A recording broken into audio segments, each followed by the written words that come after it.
नमस्कार, आप देख रहे हैं आज तक। आपके साथ मैं हूं सईद अंसारी। प्रधानमंत्री नरेंद्र मोदी की अमेरिका यात्रा का डंका पूरी दुनिया में बजा। पूरी दुनिया ने देखा कि कैसे अमेरिकी राष्ट्रपति ने प्रधानमंत्री नरेंद्र मोदी को अपना सबसे प्रभावशाली दोस्त का दर्जा दिया। दुनिया ने यह भी देखा कि कैसे प्रधानमंत्री नरेंद्र मोदी का भाषण सुनकर अमेरिकी कांग्रेस मुग्ध हो गई उन पर। सीनेटर खड़े होकर तालियां बजाते रहे, लेकिन इससे पाकिस्तान जल भुन गया। प्रधानमंत्री नरेंद्र मोदी के जादू से पाकिस्तान डर गया है। प्रधानमंत्री नरेंद्र मोदी के 5 देशों के इस दौरे से पाकिस्तान बुरी तरह से डर गया है, और न सिर्फ पाकिस्तान बल्कि चीन भी, क्योंकि न सिर्फ प्रधानमंत्री नरेंद्र मोदी ने इन 5 देशों का दौरा किया है, बल्कि इनके साथ इस तरह के करार किए हैं जिससे हमारी पाकिस्तान या चीन पर निर्भरता खत्म होती है, कम होती है, या हमें उन पर निर्भर बिल्कुल नहीं होना पड़ता है। लेकिन सबसे ज्यादा अगर तकलीफ पाकिस्तान या चीन को कोई हुई प्रधानमंत्री नरेंद्र मोदी के इस दौरे से, तो वो अमेरिकी राष्ट्रपति बराक ओबामा से जब प्रधानमंत्री नरेंद्र मोदी की मुलाकात हुई और दोनों के बीच इतने अच्छे रिश्ते उन्होंने देखे। तो जब पाकिस्तान को यह लगने लगा कि अब भारत और अमेरिका की दोस्ती काफी गाढ़ी हो रही है, पाकिस्तान और चीन को साथ साथ यह लगने लगा कि अब भारत हमारे ऐसे दुश्मनों को अपना दोस्त बना रहा है जो काफी शक्तिशाली हैं, ताकतवर हैं, तो उन्होंने भारत के खिलाफ साजिशें करनी शुरू कर दी। लेकिन यहां पर ऐसा नहीं था। भारत अपना काम कर रहा था, अपने पड़ोसियों से रिश्ते सुधार रहा था, लेकिन दुनिया के सबसे शक्तिशाली देश के सबसे शक्तिशाली व्यक्ति भारतीय प्रधानमंत्री नरेंद्र मोदी की तारीफ कर रहे थे। 140 घंटे में 5 देशों का दौरा, 45 से ज्यादा back to back meetings, 33,000 kilometre का नॉन स्टॉप सफर।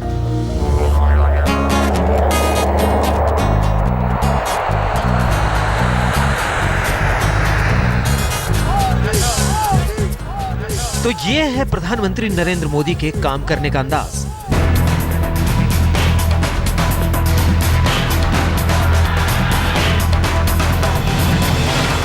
विश्व पटल पर हिंदुस्तान को नई ऊंचाइयों तक पहुंचाने के लिए प्रधानमंत्री नरेंद्र मोदी अपनी अलग धुन रमाए हैं। हिंदुस्तान को न्यूक्लियर सप्लायर ग्रुप का सदस्य बनवाने की कोशिश से लेकर अमेरिका समेत तमाम देशों से भारत के संबंधों को बेहतर बनाने की कूटनीति में मोदी का जवाब नहीं है। और इसकी तस्दीक यूएस कांग्रेस में उनके भाषण के दौरान हो गई, जब 45 मिनट के उनके भाषण में 64 बार तालियां बजी। Of the brave in service of mankind.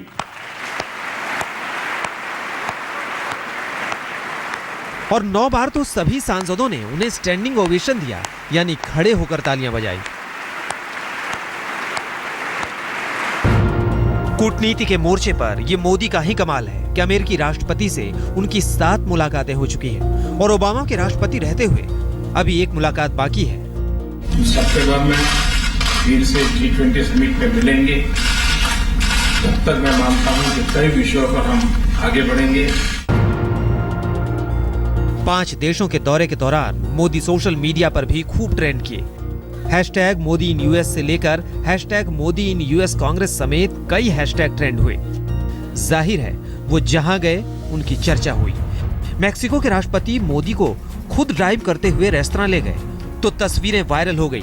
जाहिर है कि मोदी का जादू दुनिया के तमाम देशों के सिर चढ़कर बोल रहा है।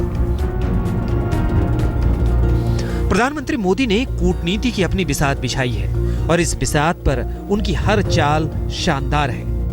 लेकिन उनकी हर चाल पाकिस्तान के हुक्मरानों का ब्लड प्रेशर बढ़ा देती है। Stretching from west of India's border up to Africa, it may go by different names. From Lashkar-e-Taiba to Taliban to ISIS, but its philosophy is common. It is a shadow spreading across the world.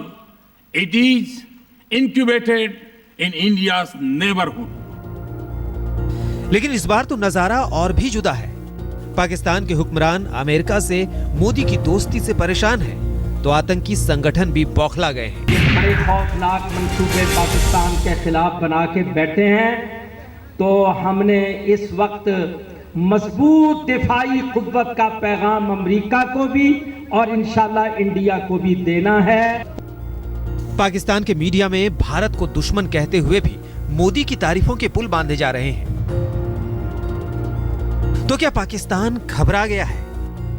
Modi Obama की दोस्ती ने पाकिस्तान को 440 वाट का झटका दिया है और पाकिस्तान की परेशानी यह है कि वो सिवाय गिदड़ भपकी के कुछ कर नहीं सकता। अमेरिका समेत हर देश से जिस तरह न्यूक्लियर सप्लायर ग्रुप में सदस्यता को लेकर मोदी ने दौरे में समर्थन जुटाया, उसने पाकिस्तान को और ज्यादा मिर्च लगा दी है। यूएनएससी सदस्यता की राह में चीन सबसे बड़ा रोड़ा है, लेकिन ओबामा ने खुलकर जिस तरह भारत का समर्थन किया है, उसने संदेश चीन को भी दिया है और पाकिस्तान को भी। आज तक ब्यूरो। पाकिस्तान में इस बात की हलचल है, चर्चा है, बेचैनी है कि कैसे प्रधानमंत्री नरेंद्र मोदी जिस देश में जाते हैं वहां के हुक्मरान उनके दीवाने हो जाते हैं। इससे पाकिस्तानी हुकूमत बेचैन हो जाती है। लेकिन इससे भी ज्यादा बेचैनी पाकिस्तान की शह पर पलने वाले आतंकवादी हाफिज सईद को हो रही है। हाफिज सईद ने पाकिस्तानी सेना को यह फरमान सुनाया कि अमेरिकी ड्रोन को मार गिराओ। यूएस कांग्रेस में मोदी के लिए 64 बार बजी तालियों की इन गड़गड़ाहट से मोदी की पाकिस्तान को घेरने की इस चाल से It is a shadow spreading across the world. It is incubated in India's neighborhood. America के पाकिस्तान को दो टूक भारत के खिलाफ पाकिस्तानी जमीन का इस्तेमाल न होने देने की नसीहत से घबरा गया है आतंक का यह सरगना। जी हां, हाफिज सईद बौखला गया है। दहशतगर्दी फैलाना चाहते हो? भारत अमेरिका की नजदीकी से इतनी मिर्ची लगी है कि वो उल जुलूल बकवास करने लगा है। हद तो ये कि उसने पाकिस्तानी सेना से यहाँ तक कह डाला कि पाकिस्तान में कोई भी अमेरिकी ड्रोन दिखे तो उसे मार गिराया जाए, क्योंकि पाकिस्तान के खिलाफ दुश्मनी में अब भारत और अमेरिका साथ आ चुके हैं। कोई ड्रोन अगर पाकिस्तान के ऊपर आता है उसको गिराना और वापस पलटकर जवाब देना आपका फर्ज है, और 20 करोड़ मुसलमान आपकी पुष्ट पर खड़े होकर इंशाअल्लाह ये जवाब देने के लिए तैयार हैं। लश्कर चीफ हाफिज सईद इस्लामाबाद की एक मस्जिद में नमाज के लिए पहुंचा था और यहीं उसने भारत, मोदी और अमेरिका के खिलाफ जमकर जहर उगला। बड़े खौफनाक मंसूबे पाकिस्तान के खिलाफ बना के बैठे हैं, तो हमने इस वक्त मजबूत दिफाई कुव्वत का पैगाम अमेरिका को भी और इंशाल्लाह इंडिया को भी देना है। पाकिस्तान पर ये दबाव, इंडिया से मुआशके, ये फैसला हो चुका कि अमेरिका ने अपने आप को पाकिस्तान दुश्मनी में इंडिया के साथ खड़ा कर लिया है। मैं बहरहाल ये समझता हूँ कि ये मुआहिदा इस लिहाज से बहुत बेहतर है कि इनका अंदर का गंद सारा बाहर आ चुका है और हमें अपने दिफा की तैयारी करने, अपने एटमी कुव्वत को मजबूत करने, अपने मिसाइल टेक्नोलॉजी को मुकम्मल करने के लिए इंशाअल्लाह दुनिया की कोई कुव्वत नहीं रोक सकती। हाफिज सईद का बयान उस वक्त आया जब ड्रोन हमलों को लेकर शुक्रवार को ही अमेरिका और पाकिस्तान डेलीगेट्स की मुलाकात हुई थी। पाकिस्तान ने अमेरिकी डेलीगेट्स से बलूचिस्तान में ड्रोन हमले को अपनी संप्रभुता का उल्लंघन बताया और कहा था कि इससे दोनों देशों के आपसी विश्वास पर बुरा असर पड़ रहा है। दरअसल पाकिस्तान में अमेरिकी ड्रोन हमले में मुल्ला मंसूर के मारे जाने के बाद से दोनों देशों के बीच तनाव चल रहा है। पिछले महीने तालिबान चीफ को अमेरिका ने पाकिस्तान में ड्रोन हमले में मार गिराया था। 21 मई को हुए इस ड्रोन हमले के खिलाफ हाफिज सईद का संगठन जमातुल दावा पाकिस्तान के कई शहरों में विरोध प्रदर्शन करने लगा है। वैसे न तो हाफिज सईद ने पहली बार भारत और मोदी के खिलाफ जहर उगला है और न ही भारत हाफिज सईद की गिदड़ भभकी से कभी डरा है। बीते साल 25 अप्रैल को नरेंद्र मोदी जब पाकिस्तानी पीएम नवाज शरीफ को बधाई देने अचानक लाहौर जा पहुंचे थे और नवाज शरीफ ने उनका दिल खोलकर स्वागत किया था, तब भी हाफिज सईद बौखला गया था। हाफिज सईद ने यहाँ तक कह दिया था कि मोदी का स्वागत देखकर पूरा पाकिस्तान रो रहा है। आज अचानक नरेंद्र मोदी की पाकिस्तान आमद ने मुहिब वतन पाकिस्तानियों के दिल दुखा दिए और नवाज शरीफ की जाती दोस्ती की बुनियाद पर उनको मुबारकबाद देने के लिए यहाँ पहुंचा। ये सारी चीजें इंतहाई तकलीफ देह हैं, परेशान कुन हैं। मुंबई हमलों का मास्टरमाइंड हाफिज सईद के खिलाफ भारत ने कई सबूत पाकिस्तान को डोजियर में सौंपे हैं और हाफिज पर शिकंजा कसने की भारत अब हर अहम मंच से पूरी कोशिश कर रहा है।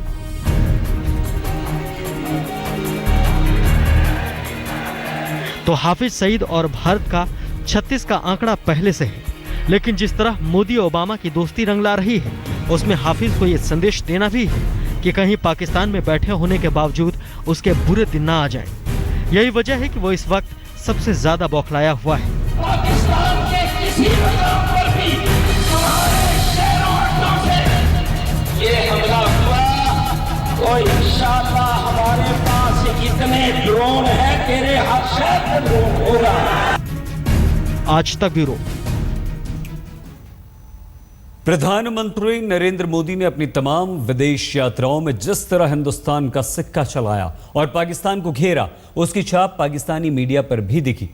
कहीं प्रधानमंत्री नरेंद्र मोदी की तारीफ कर पाकिस्तानी मीडिया नवाज शरीफ को घेर रहा है, तो कहीं इस बात का उसे डर सता रहा है कि मोदी पाकिस्तान को तो नहीं घेर रहे।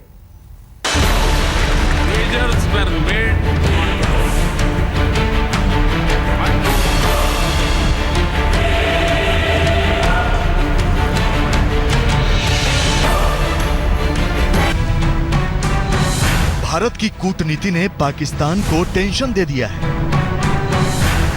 अफगानिस्तान से लेकर कतर से लेकर स्विट्जरलैंड और स्विट्जरलैंड से लेकर अमेरिका तक पाकिस्तान भारत के सफल कूटनीतिक सफर को देखकर सदमे में आ गया। पाकिस्तान के घबराहट और डर के पीछे एक बड़ा कारण एनएसजी में भारत की एंट्री की खुलती उम्मीद है। प्रधानमंत्री नरेंद्र मोदी से बातचीत के बाद मेक्सिको और स्विट्जरलैंड जैसे देशों ने भी भारत के समर्थन का ऐलान कर दिया है। अमेरिका भी भारत के समर्थन में है ही। पाकिस्तान को इससे कोई घाटा तो नहीं है, लेकिन उसके अंदर की जलन, उसकी बौखलाहट का कारण बनी हुई है। 18 मई 1974 को इंदिरा गांधी ने दुनिया को ठेंगा दिखाते हुए पोखरण में परमाणु परीक्षण किया था और इस परीक्षण के महज 4 दिन बाद उस न्यूक्लियर सप्लायर्स ग्रुप की स्थापना हुई, जिसकी सदस्यता के लिए प्रधानमंत्री नरेंद्र मोदी एड़ी चोटी का जोर लगा रहे हैं और पाकिस्तान, चीन भारत की राह का सबसे बड़ा रोड़ा बन गए हैं। जिस वक्त एनएसजी की स्थापना हुई थी तो उस वक्त करीब आधा दर्जन देश ही उसके सदस्य थे। अब 48 देश सदस्य हैं और हर देश के पास वीटो पावर है, लेकिन मोदी का कूटनीतिक दांव धीरे धीरे हर देश का समर्थन हासिल कर रहा है। So again, I want to thank my friend Prime Minister Modi for his leadership. I know that whenever he visits, it is a source of great pride and excitement. We have agreed to develop and upgrade our ties to a strategic partnership. Bharat के लिए परमाणु ऊर्जा की जरूरतों को पूरा करने के लिए एनएसजी की सदस्यता जरूरी है। एनएसजी का सदस्य बनते ही भारत को कम लागत में परमाणु तकनीक मिलेगी, तो आधिकारिक तौर पर न्यूक्लियर पावर होने का तमगा भी। भारत के लिए नया मार्केट खुलेगा और चीन के पेट में इसलिए दर्द हो रहा है। यही वजह है कि भारत की सदस्यता के लिए आवेदन करने के महज 8 दिन के बाद ही चीन ने पाकिस्तान से एनएसजी सदस्यता का आवेदन करा दिया। चीन का सीधा तर्क है कि भारत को सदस्य बनाना है तो पाकिस्तान को भी बनाना होगा। इस बीच पाकिस्तान रूस, कोरिया और न्यूजीलैंड से बात करके अपने पक्ष में समर्थन जुटा रहा है, तो भारत को अमेरिकी समर्थन पर नाराजगी भी। दरअसल पाकिस्तान और चीन दोनों मोदी की आक्रामक शैली और कूटनीतिक दावपेच से हैरान परेशान हैं। यूएस कांग्रेस में जिस तरह मोदी ने पाकिस्तान का नाम लिए बगैर उस पर निशाना साधा, उसने पाकिस्तान को हाई वोल्टेज झटका दिया, तो चीन की परेशानी यह है कि अमेरिका ने एनएसजी सदस्यता के लिए भारत का खुला समर्थन कर संकेत दे दिया कि भारत के पीछे अब अमेरिका है। इधर भारत चीन को नाराज करने में अब हिचक नहीं रहा, मसलन ब्रह्मोस मिसाइल की बिक्री। रिपोर्ट यही है कि भारत चीन के ऐतराज को दरकिनार कर अब ब्रह्मोस मिसाइल उन देशों को बेचने जा रहा है जिन्हें चीन नहीं चाहता कि मिसाइल मिले। सरकार ने मिसाइल बनाने वाली कंपनी ब्रह्मोस एरोस्पेस से मिसाइल का प्रोडक्शन बढ़ाने को कहा है, जिससे कि 5 देशों को मिसाइल बेचने के काम में तेजी लाई जा सके। इनमें वियतनाम प्रमुख है और बाकी देशों में इंडोनेशिया, दक्षिण अफ्रीका, चिली और ब्राजील हैं। वियतनाम 2011 से ब्रह्मोस चाहता है, लेकिन चीन के ऐतराज के चक्कर में भारत कभी डील नहीं कर पाया। तो प्रधानमंत्री मोदी के दाव पाकिस्तान और चीन को परेशान कर रहा है और अब दोनों देशों की पहली कोशिश यही है कि भारत को किसी भी कीमत पर एनएसजी की सदस्यता न मिले। भारत को सदस्यता नहीं मिलना ही चीन और पाकिस्तान के लिए इस वक्त सबसे बड़ी कामयाबी है। आज तक ब्यूरो। इस बुलेटिन में फिलहाल इतना ही, बस कुछ ही देर में हम होते हैं दोबारा हाजिर। आप बने रहिए हमारे साथ और देखते रहिए आज तक।